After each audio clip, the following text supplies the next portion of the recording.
back to my channel. I'm filming on Thursday today, and this is another impromptu video. It's going to be one of two, but I'm going to prepare the other one. I just thought I'd talk to the camera about this, because sometimes it's easier to just talk to the camera as opposed to write it out. I think it may be a little bit more spontaneous and a bit of a freestyle, and also saves me having to plan it, which can always be a bit stressful. In this video, I really wanted to talk to you a little bit about something that's quite pertinent to me at the moment in my life. But always has been a big factor in my life to differing extents at different times, and it's very much, I think, connected up to being autistic. And so you probably can relate, the autistic viewers, you probably can relate to what I'm saying. But I've always had this tendency to get extremely obsessed with certain topics, like I don't just get interested in things, I get obsessed with things. It's kind of like a sort of a bittersweet thing, a kind of bittersweet, it's double-sided, double-edged sword. Because obviously, like, I need to be obsessed. On one hand, I need to be obsessed with things, because if I'm not obsessed, then my life is empty, I'm bored, I'm restless, I don't have a sense of direction. I have actually experienced that before, at a very, very horrible time in my life, when, which I won't go into now, but it's when I was living somewhere which was really not suitable to my needs, and I wasn't sleeping. I think I was literally getting like about 2 or 3 hours sleep a night, and because I wasn't sleeping, I literally had no energy to like spend on my interests, and that was a really bad time in my life, because I was feeling really empty and kind of like not depressed, not that extreme, but I was kind of like feeling like I literally had no purpose in life, and I was feeling constantly bored, and that was because I couldn't access my special interest, because I didn't have the energy, because I was so tired.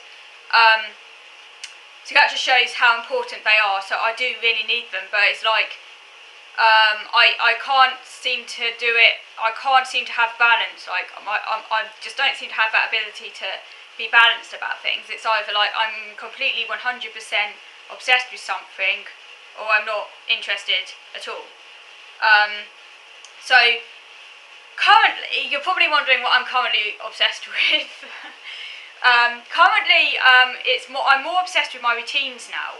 So what I mean by that is that I'm trying to think the best way of explaining this. So in the past, my interests were more kind of directly associated with subjects. So I would get really like obsessed with one particular subject.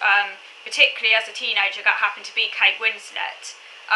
So that was one thing, Kate Winslet. It began as a very narrow interest. I mean, it was very narrow in its early stages, because I literally wasn't interested in anything other than Kate Winslet. Although it did actually broaden out and actually enable me to get more interested in other things via Kate Winslet, because whatever Kate Winslet was into, I needed to find out about. So actually, ironically, in a sense, although it started out as a narrow interest, it actually broadened out to actually enable me to become a lot more interested in other things. So that had a positive side in that respect. But my interest nowadays, I'm not quite so narrow in my interests as I used to be. I'm definitely a lot less narrow. In actual fact, I am actually interested in quite a few. I mean, they are all connected to very limited subjects, it has to be said. So in that respect, I guess they're narrow.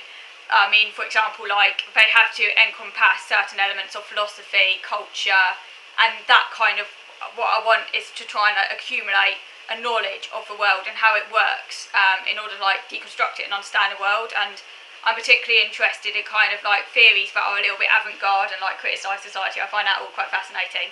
But yeah, it's all kind of like connected with kind of like philosophy. I'm interested in sociology and all that kind of like social cultural stuff, which I find fascinating. And also, of course, food, as you know, watching my videos, obsessed with cooking, nutrition, health eating and all of that. So cooking is very much part of my routine, trying new recipes is very much part of my routine, and reading is very much part of my routine. So reading is now, I guess, like a focus on my obsession. In that, it's not so much a subject, because obviously like, I don't tend to stray away from those areas I just mentioned. But it's not as narrow as it was when I was obsessed with Kate Winslet. I am more willing now to branch out into new areas, and I am actually actively encouraging myself to read about things I might not necessarily be 100% connected to those areas, because I do have a strong desire, I guess, to push myself. I like challenging myself. I see that as kind of a very important part of self-improvement, I guess. and I like learning, and I find learning really interesting. Well, I just like learning. I just like finding out about the world. I like accumulating information. I've always had that in me, but obviously when I was obsessed with Kate Winslet, that all became focused into Kate Winslet, and that was very narrow. But as I've explained, nowadays it's more a routine aspect. So now I'm more obsessed with my routine, which happens to be reading and cooking. And reading is a very, very important part of my routine. It's basically sacred.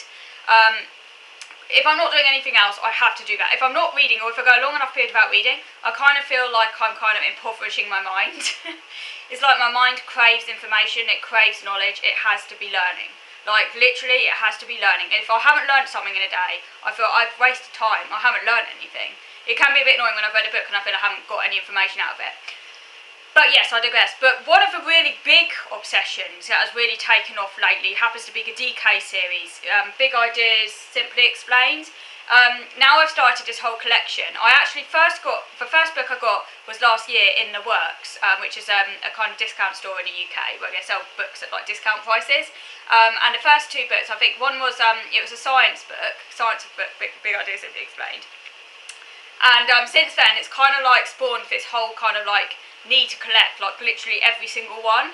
I didn't set out with that need, it just kind of like accumulate. It's like when I have this need. So now I've got about 5 left that I need to collect. So the ones I've currently got, okay, here goes. I've got the science book, I've got the sociology book, I've got the psychology book, I've got the, what's the other ones I've got?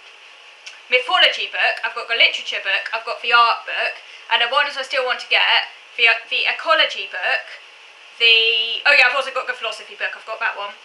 So I still need to collect the ecology book, the politics book, the religions book, the feminism book, and I haven't decided yet, but I might get the history book as well, because I did study history at university, so I already feel I know a lot about that. But then again, there are certain parts that I might have forgotten about, because I'm very highly focused, when I'm in the midst of an interest and I'm finding everything out about it, it's like I've got all that information to hand, but what tends to happen is that I don't tend to have a very good recall of things. I mean, sure it's lodged in there somewhere, but I feel maybe I could do a history recap. So, and I like to stay educated, and that's a very important part of who I am as a person, and my sense of like identity, I guess, is that I need to be educated. So it's all for me, it's just for me, you know. It's not like I'm really doing anything with this knowledge, I just need to be educated. It's just a very important part of who I am. So yes, I might get a history book as well, and possibly the economics book. I'm not sure about that one because I am really bad at maths, and I'm kind of thinking, will that one just be a bit too difficult for me? But I think the economic stuff is more like about theory, so I should understand it, and it shouldn't be too complicated. I don't shy away from complicated stuff, but I do like reading complicated material. It's just like that. Obviously, I do have a problem with maths, so if it's got too much maths in there, it's going to be a bit. Ooh. But I might get it. I might. So I guess it's just one of the. So I guess it's the sociology one. It's lovely purple. What I love about these books is they all come in different colours. As I say, it's a Big Idea Simply Explained, and the great thing about these books is